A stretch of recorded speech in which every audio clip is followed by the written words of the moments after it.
And here's a cigarette, but you're putting down that I put a cigarette on the highway. I never said your cigarette out the window. You better reword that then. No, that's how it is. That's how it's written. Here's the cigarette in my cup. You want to explain it to her? I didn't throw a lighted substance on the highway. Okay, again. Yes, you did. No, I didn't. If you don't sign it, then I'm going to have to take you into custody and take you to court today. Court is closed, so you will end up sitting in jail overnight until court opens in the morning. Profit-based traffic stops incentivize police departments and their uniformed employees to generate massive amounts of revenue for the state, all at the expense of poor members of society. In the officer's mind, and as seen by his actions and the actions of every state agent who enforces traffic codes, these laws are used as a justification to disregard and violate individual rights. To put it bluntly, on the highways, the supreme law of the land is not the Constitution. It's traffic law. But the kicker is that traffic law can be disregarded by the law enforcers themselves. They can speed. You cannot. They can weave in and out of traffic in an unsafe manner. You cannot. They can engage in distracted driving with all their monitors and equipment. But if you so much as glance at your cell phone map, you get a ticket.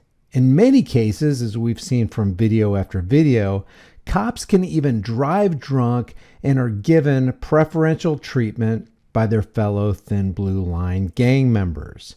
They can even make things up, and they often do, just to write you a ticket with no evidence that you've committed a violation in traffic law. And if you don't have evidence to prove your innocence in court, well, the judge will side with the road pirate because you are assumed guilty until you prove that you're innocent. This is one of those cases coming out of Orange County, California. The offending officer is Deputy M. Salgado. I'm saying here's that the cigarette. You flicked your ash out the window. Per this CVC code, you're not supposed to flick your ash out the window. And here's the cigarette, but you're putting down that I put a cigarette on the highway. I never said your cigarette out the window. You better reword that then. No, that's how it is. That's how it's written. Here's the cigarette in my cup. You want to explain it to her? Just so you're aware, the ash on your cigarette, when you toss out the window, has a lighted substance. No, it doesn't. It's dead. Okay, well again, that's an argument you want to make in court. You're more than welcome to. You're not guilty by saying this. It's not. I promise to take care of that in court.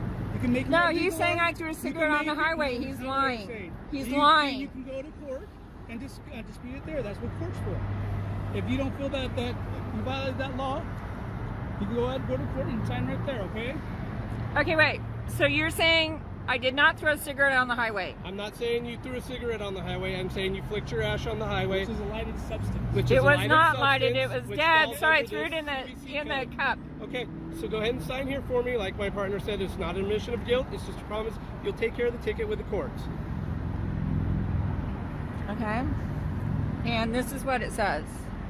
I'll give you a copy, and then you can have your own copy. I just need you to sign here. I didn't throw a lighted substance on the highway. Okay, again. Yes, you did. No, I didn't. So if you can sign, okay. No, I didn't. So sit down. So this is how it breaks down, okay? So I'm having you sign the ticket so you can be on your way. I give you a court date with a time, address, and a phone number so you can go to court. And you're going to go to court too, right? I will go to court as well, okay? Okay. But if you don't sign it, then I'm going to have to take you into custody and take you to court today. Court is closed, so you will end up sitting in jail overnight until court opens in the morning. So Deputy Salgado here makes an accusation that the woman disagrees with. She doesn't want to sign it because she says she didn't throw a lighted substance onto the highway. He says if she doesn't sign it, her car will be impounded and she will be taken to jail. The monopoly on force, coercion, and threats of violence is infuriating. By signing this allows you to come. How long have you been a police officer? 18 years. Really? Yes. Okay. So sign here between the red lines. Like I said, it is not an admission of guilt. It is just a promise you'll take care of the ticket. May I have the copy? Yes. Down here does give you a court date, time, address, and a phone number. All right. Okay. over here on this side, if you don't want to go to court, there are some other options here on the back. No, I'm going to court. With the court website on the top. There's your driver's license and your registration. Is that still recording? Because I want to say, I'm giving you a verbal warning that you need to carry your insurance. I am carrying it. No, you're not carrying it. You need to carry updated insurance in your vehicle Wow, whenever you're you guys driving are it. Okay? really cool. All right?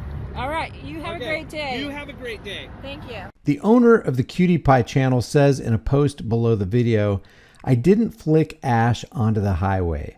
I had just lit my cigarette, went to grab my cup that I use as an ashtray. During that process, I put my left hand on the window with the cigarette.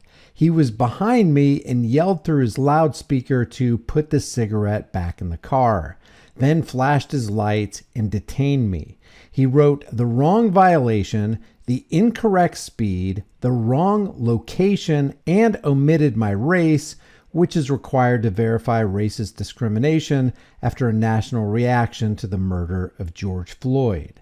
And as a follow-up under the video, it states, Emily knew that contesting a ticket required careful planning and solid evidence, so she set out to gather the necessary information to build her case. The first step was to carefully document the mistakes made on the ticket. She noted down the incorrect code for the violation, the erroneous time of the incident, and the inaccurate safe speed of travel. Next, Emily started collecting evidence to support her claims. She knew that having concrete proof would significantly strengthen her case.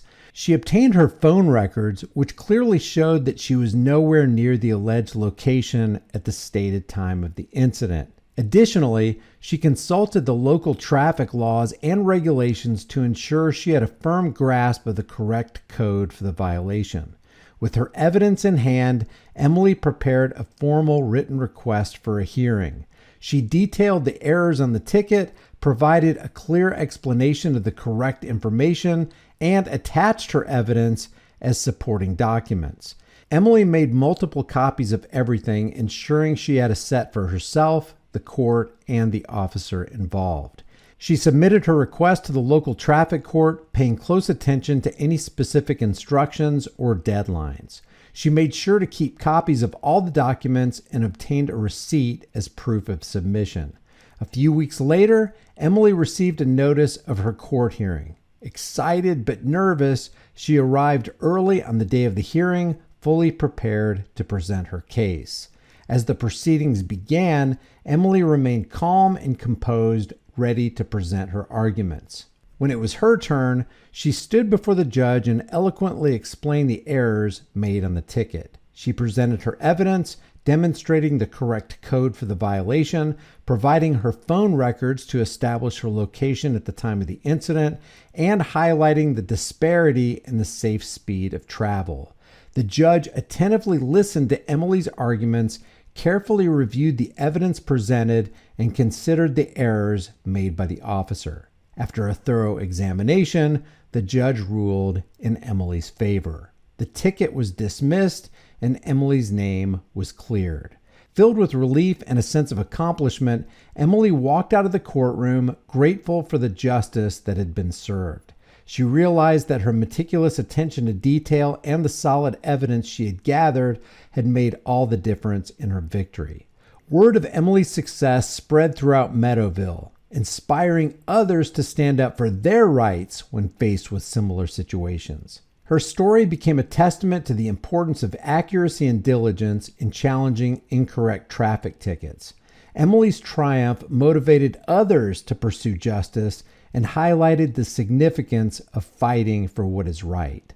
From that day forward, Emily became an advocate for fairness and accuracy. She shared her experience with friends, family, and the community, empowering them to contest incorrect tickets and encouraging them to pay attention to the details.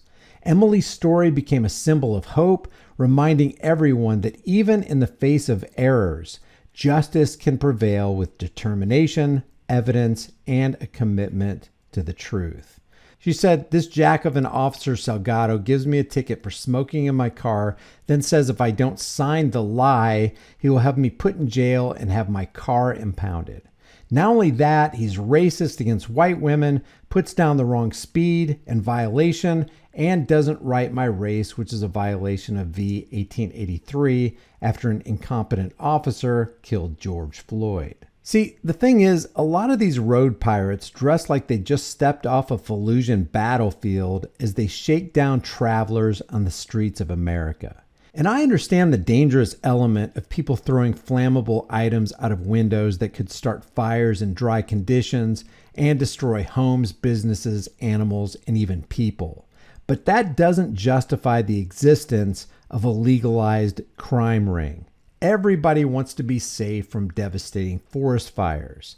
But we don't need to be supporting and applauding active criminality, which is exponentially more dangerous, in order to put a stop to potentially dangerous situations. If you like this video, maybe you'll like some of my others. Take a second right now to look at the most popular videos list and my playlist. There's probably a lot of videos in there that you still haven't seen, and all of them are still as relevant today as the day I produced them. If you haven't done so already, subscribe to this channel, hit the bell notification icon, give it a thumbs up, share it with everybody you know. Don't forget to subscribe to my email list through my website, highimpactflix.com. That's highimpactflix.com. If you want to support the channel, the support links are in the description. You can also become a channel member and grab a hard-hitting, conversation-starting design that you can put on a shirt, hoodie, mug, cell phone case, hat, whatever you want. Remember, rights are important, and if you don't exercise them, you're going to lose them. I'll see you in the next video.